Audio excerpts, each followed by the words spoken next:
Assalamualaikum warahmatullahi wabarakatuh. Waalaikumsalam warahmatullahi. Kembali lagi dengan kami, yakni Jamal TV.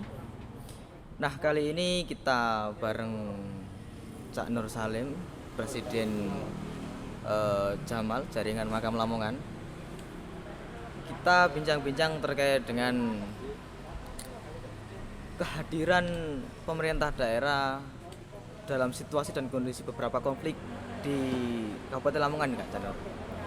Yang kita ketahui ini udah mulai masuk musim penghujan. Belum lagi ini musim deras-derasnya ini kan belum masuk. Cuma sampai hari ini, contoh halnya kemarin di Banganjero juga udah mulai terjadi genangan-genangan yang itu juga bertahan agak lama. Kemudian di daerah Pendopo Lokatantra juga sudah terdapat beberapa genangan. Nah, mungkin itu kira-kira kehadiran Pemda dan peran Pemda sampai hari ini bagaimana sih, Janur, sebenarnya? Terima kasih Mas Taufik. Nggih. Bicara tentang Pemda, itu mewakili negara. Nggih.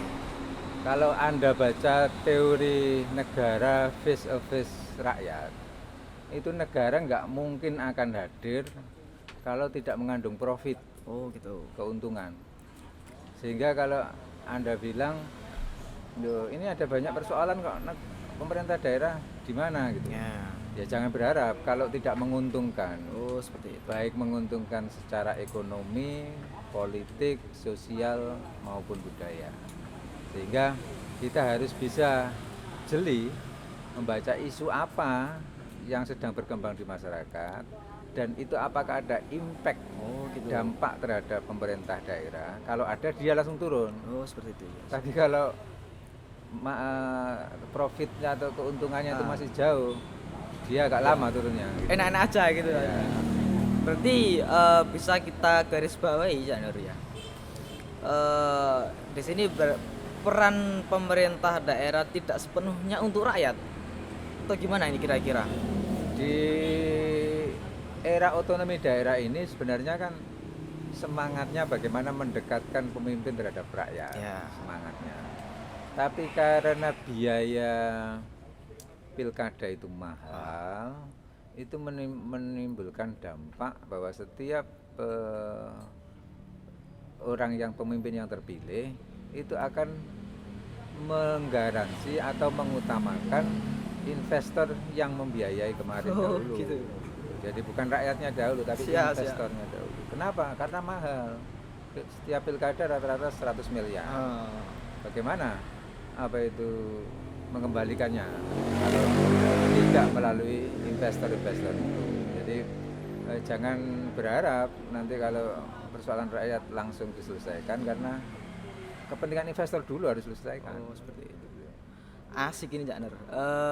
Bisa dikatakan apa ya? Politik balas budi. Ya. Dengan modal yang sebegitu banyak dan butuh beberapa pemodal memang, sehingga bagaimana caranya ini Pemda bisa membalas budi. Ya. Siapa yang menjadikan? Memang rasional itu. Cuma menyengsarakan rakyat apa enggak itu pertanyaannya. Ya. Cuma gini lagi, Janur. Beberapa kayak tuh kemarin ada kasus bawang merah itu. Nah, di situ kan peran Pemda kalau dikatakan nyolok ya begitu nyolok karena pas waktu panen dan di situ Pak Aziz datang. Nah, itu kira-kira bagaimana? Saya tidak mengikuti apa itu masalah bawang ya. Cuma mesti alasan Pemda itu bilang bahwa tata niaganya diatur oleh kementerian. Oh, seperti itu. Sehingga Pemda tidak punya peran. Paling yang bisa dilakukan hanya membantu para petaninya, membantu perdagangannya, cuma itu. Tapi itu sebenarnya alasan klis, alasan lama gitu, bahwa sebenarnya pemerintah harus bisa membela petani bawang di era kapitalisme global seperti ini, perdagangan bebas seperti ini, bagaimana memayungi, bagaimana melindungi para petani yang mengalami kerusakan harga misalnya. Tapi kita nggak bisa berharap karena anggaran pertanian kita kecil. Nah, itu ya siap. Misalkan contoh gitu. Anggaran pendidikan 20% APBD. Pertanian nggak sampai 5%. Ya hanya 2-3% lah paling banyak.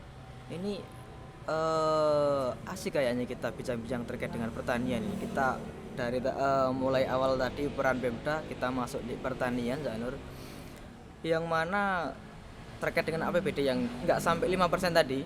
Padahal kalau kita ngomong terkait pertanian ini bisa dikatakan gimana ya? Mayoritas. Mayoritas iya, terus tiang agraria juga iya. Karena kita hidup di alam ini nggak bisa terlepas dari para petani. Sedangkan yang kita ketahui juga beberapa kasus kayak musim pupuk langka, terus waktu panen harga turun. Nah ini juga perlu bagaimana peran Pemda itu bisa berperan di situ gitu. Iya. Jadi kalau Anda melihat ketimpangan anggaran saja itu sudah tidak mungkin. Karena dari anggaran 3 triliun yang habis untuk pegawai kan sudah 1,2 triliunan untuk gaji pegawai dan tunjangan. Nah, sisanya itu baru untuk pembangunan. Dibagi-bagi lainnya gitu. Nah, sisa pembangunan itu pun pertanian tidak begitu menjadi prioritas gitu. Jadi kan naif gitu. Kita ngomong mayoritas petani tapi anggaran pertanian kecil. Siap. Bahkan kalau kita membaca APBD lebih detail, itu ternyata anggarannya dari pusat semua. Dari Dinas Pertanian, Dinas Perkebunan, Dinas PU Bina Marga, PU Cipta Karya. Saya lihat nanti saya bedah semuanya dari pusat. Sehingga daerah tidak punya wewenang harus mengapain, kreatif inovasi apa, nggak mungkin. Karena sudah misalnya DAK, dana alokasi khusus, Dinas Pertanian, itu harus untuk beli traktor, misalnya, harus untuk beli kombi. Tidak boleh untuk beli program apapun karena sudah dana pusat, sudah diatur. Sehingga kita melihat yang inovasi sendiri dari Pemda nggak mungkin. Kenapa? Karena PAD kita rendah, hanya 500 miliar. Nah, sedangkan yang terbanyak 2,5 triliun lebihnya itu kan dari pusat dan provinsi.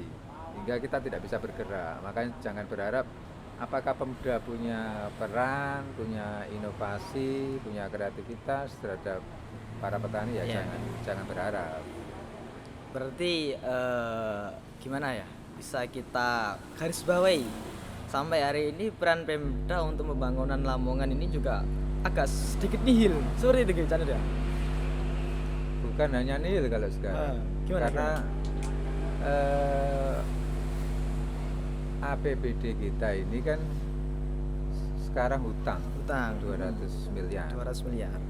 Jadi bukan nihil, nihil itu kan nol. Ini malah min. Nah, makanya kita mengkritisi kenapa di saat pandemi, ini kan efek pandemi ya. Semua disuruh mengencangkan ikat pinggang karena semua sektor berkurang 60%. Semua sektor usaha kan berkurang 60%. Tapi Pemda nggak mau berkurang. Mereka pidato kita harus tirakat, kita harus berhemat, kita harus mengencangkan ikat pinggang. Tapi mereka tidak mau berubah. Kenapa? Karena tahun kemarin anggaran 2,9 triliun, sekarang 3 triliun, berarti kan nggak mau berkurang. Karena tetap 3 triliunnya. Seharusnya kita kalau mengencangkan ikat pinggang, belanja kita minimkan.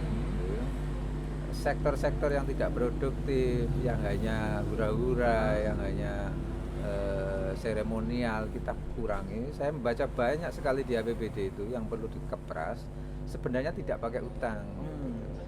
Misalnya 3 triliun kurang 200 berarti kan 2,8 triliun. Ya kan misalnya 2,8 triliun sudah cukup kalau berbagai sektor yang perlu dikepras itu dilakukan. Tapi tidak, mereka ingin ya seperti kemarin-kemarin, seperti biasanya berleha-leha. Nah ini peran kita sebagai masyarakat sipil. Mungkin ini juga nanti buat closing statement ya Cak Nur ya. Bagi Cak Nur, peran kita bagi masyarakat sipil melihat dengan peran Pemda yang seperti itu, terus APBD yang nggak mau kurang dari tahun kemarin, ini kira-kira peran sebagai warga masyarakat Lamongan ini bagaimana Cak Nur? Ya, ini tergantung kepedulian kita Oke. dari semua elemen, baik dari mahasiswa, baik dari organisasi masyarakat sipil, baik dari ormas, atau apakah memang punya kepedulian untuk menjaga Lamongan ini tetap berjalan baik. Kalau memang punya kepedulian, kita harus melakukan berbagai hal sesuai bidang kita. Kalau mereka kelompok-kelompok yang bidang punya inovasi, silakan melakukan inovasi-inovasi itu sendiri untuk menciptakan Lamongan menuju kejayaan. Untuk yang bidang mampu mengkritisi semua kebijakan, semua anggaran, itu diluangkan waktu untuk melakukan itu, karena kita berangkat dari kasihan. Kalau ini dibiarkan foya-foya Pemda, ini dampaknya ke depan berpuluh-puluh tahun anak generasi kita. Jadi semua elemen harus bergerak sesuai bidangnya. Apa yang kita bisa berbuat, kalau sampean bisa konstruksi, ya lakukan konstruksi tanpa nyopet sedikit pun. Kalau yang mengkritisi ya tolong bisa mengkritisi. Sebagai anggota dewan juga fungsinya pengawasan dilakukan, fungsi budgetingnya diperankan. Jadi supaya kita ngemana generasi kita, itu aja. Siap. Itu tadi closing statement dari Cak Nur Salim, Presiden Jamal. Sekian dari kami podcast kali ini terkait dengan kehadiran Pemkab Lamongan di tengah konflik yang ada di Kabupaten Lamongan. Sekian, wabillahi taufiq wal hidayah. Wassalamualaikum warahmatullahi wabarakatuh. Waalaikumsalam.